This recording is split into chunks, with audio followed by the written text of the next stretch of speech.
Hey guys, it's Sebs here, and another video. I know I've been gone for, was it a month now? Yeah, I think a month. I'm sorry for that. I just haven't had the time to upload any videos, because, you know, all I can really do is unboxing videos. Technically, I don't even have an excuse, but I'm doing one now, so yeah. Here's your unboxing video. This video in particular is going to be of two beautiful NG models that I purchased, and I think these are the April releases, and just by looking at these boxes, holy crap, look at them, they're so good. So the one on the top is the Southwest 737 800 in the Canyon Blue livery, which is the old livery, but there's still quite a lot of these still flying in the US, so it's still like, if you want to buy this plane, don't worry, because it's still like flying in this livery. And then the plane in the bottom, which is I think one of my favorite models now, is the United 787-10 Dreamliner in the new livery, the beautiful new livery. This looks so good on the 787. When I first saw like concept arts of the new livery on the 787, I didn't really like it for some reason, but now seeing it like in real life as well and on a model, this livery looks damn good on both of just every United. So let's get to unboxing these planes. Now, so I bought both of these because just they both go to Los Angeles, of course, and they do really cool routes. I'm gonna start with the Southwest. Now this Southwest here, it's in the Canyon Blue, as I said, and this, I have lots of routes on this, to be honest. I've got it from Baltimore, I think Phoenix will be a route I'll do, and I think probably Portland. Yeah, I might do Portland on this. Even though, actually no, that's an Alaska route, to be honest. No, I might just have Baltimore and Phoenix be the routes on this. But this is just off the top of my head, because I might have to find a few more. I'll research it, you know, I'll just research it. And there she is. Wow. This model is stunning. Just stunning. NG, you guys, you've done it again. Your 737 molds, just, as you guys know, I'm a sucker for the molds, I've said this before. And NG, just, they're so good at it. Like, okay, I've heard some people on Instagram complain about how, the landing gear on these NG 737s is a bit too high, but to be honest, I don't really see the problem. It's a perfect height for me. I'm happy with it. But yeah, it's just so good, really good. Now, the paint looks really good as well. As I said, this is in the old livery, which, to be honest, I can't really decide if I like the Canyon Blue or the Heart 1. I mean, the Heart 1 definitely has like a cooler style to it, but there's something about the Canyon Blue, it works as like a retro livery, but at the same time I could still see this livery being Southwest's main livery for like years to come. There's just something about it. And also the winglets, spot on. Like the split scimitars, spot on, just spot on. If you zoom in, you can actually see, I'll show this later, but I'll zoom in later to the split scimitars. You can see like the little Southwest logo on that, and I like how NG do that.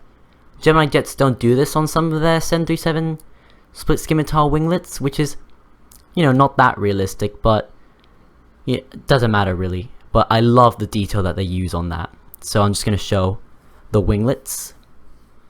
So I know it's a bit dark, but you can actually see the Southwest Canyon Blue logo on it, and I just wanted to show this real quick so you guys can see how detailed this plane really is. So I'm going to go back to the main view.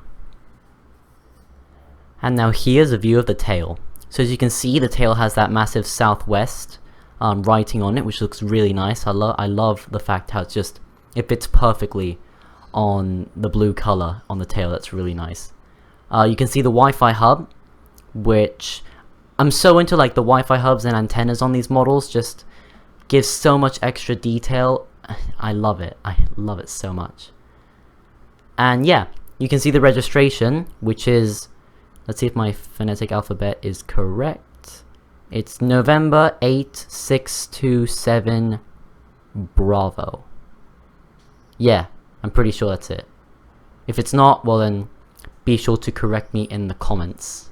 And if I just made a whole mistake on it, well then just dislike the video. I'm kidding. Do not. Give this video a thumbs up, actually.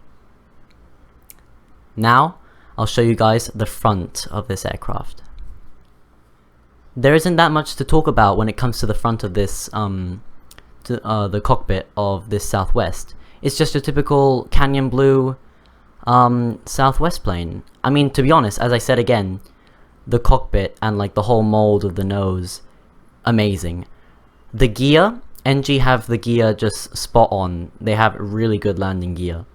And I don't know if you guys could see this, but Southwest on their canyon blue liveries, like the back landing gear has a red color on the wheels, and NG actually added that detail, which pretty good, really good.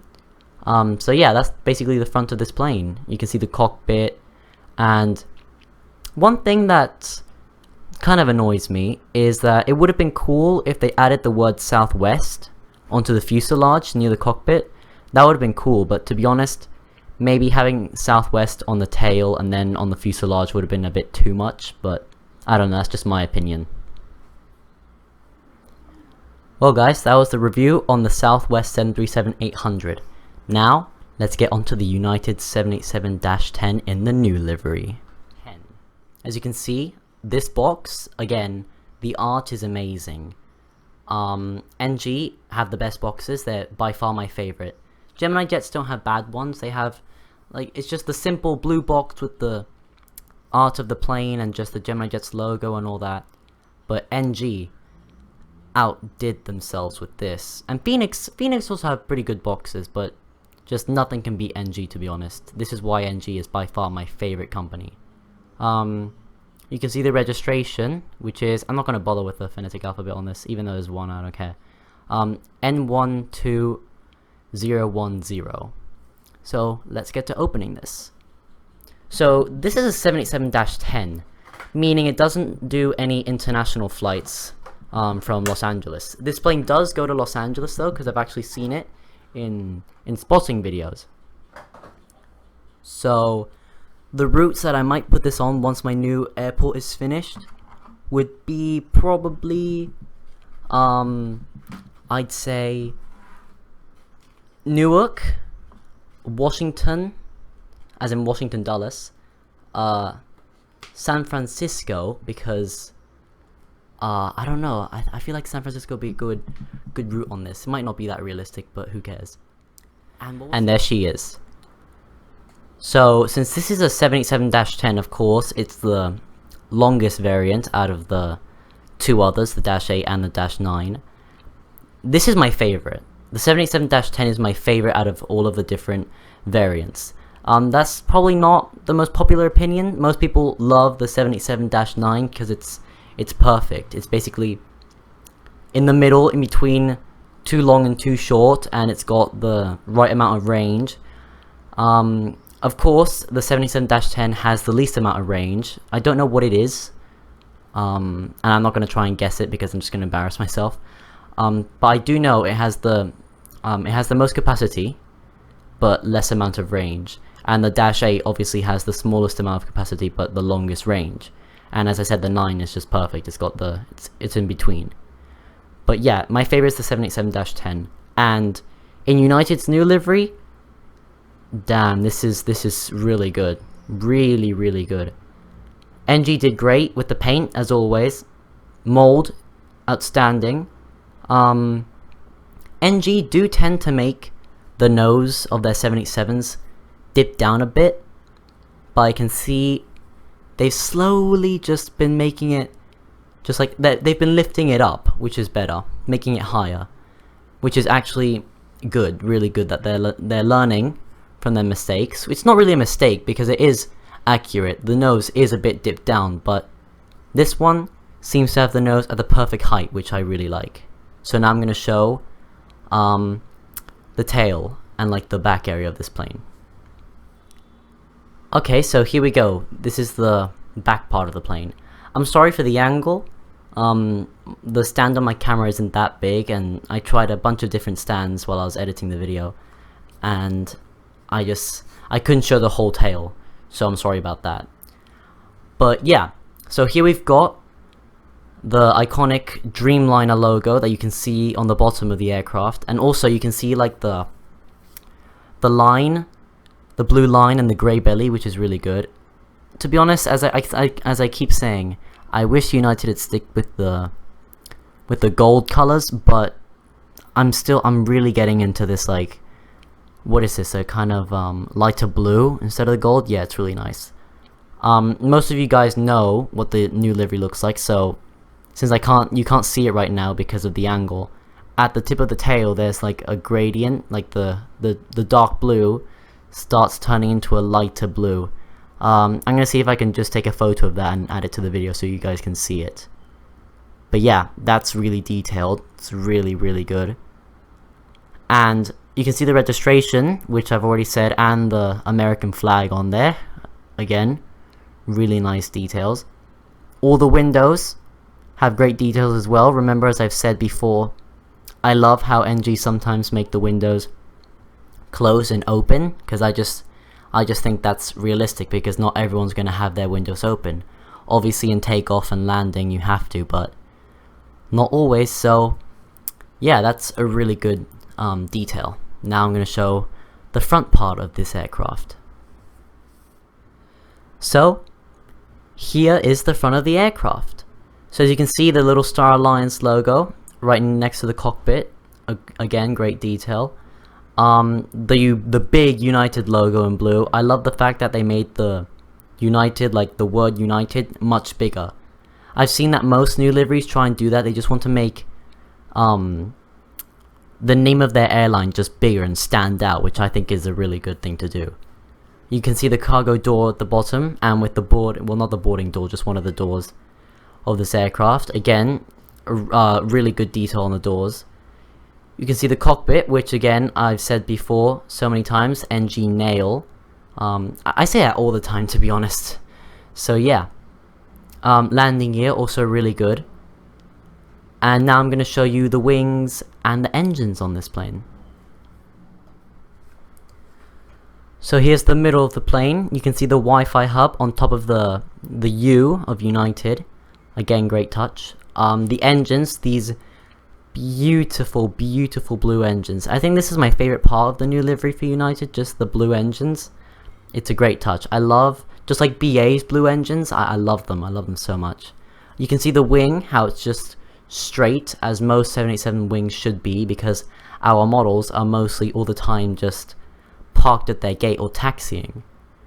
So I love the fact that NG, they know that, and they make the wings of their 787s just straight. Gemini jets, they do this on their 787-10s as well, the Gemini jets, which is pretty interesting. I wish they'd do it for their Dash 8s and Dash 9s, but what can you do? Phoenix, I'll give them a pass, because Phoenix, there's something about Phoenix. I have a soft spot for them, because Phoenix's models are so good. Sometimes that just, I'll let it slide. And they do this thing where they don't make it so curved like a Gemini jets, but just curved enough. I don't know if that makes sense, but it's really nice. The blades, you can't really see the blades of the engine here, but trust me, they're really good. I've checked, and they're brilliant. So yeah, now I'm going to show you the whole aircraft once again. Okay, so that was my unboxing on two beautiful, absolutely beautiful NG models. I hope you guys enjoyed it. I certainly did. These models will be a great addition to my collection, and will look great on my new airport, which I am building, by the way, so I hope to do airport updates on this YouTube channel once it's finished. But yeah, so thank you for watching this video. Remember to like, share, and subscribe. And also, by the way, my birthday's coming up soon, so I will be getting some models on my birthday, and I will be doing unboxing videos on those. So yeah, that's in about a week. So I hope you guys enjoyed this, and bye. See you in the next one.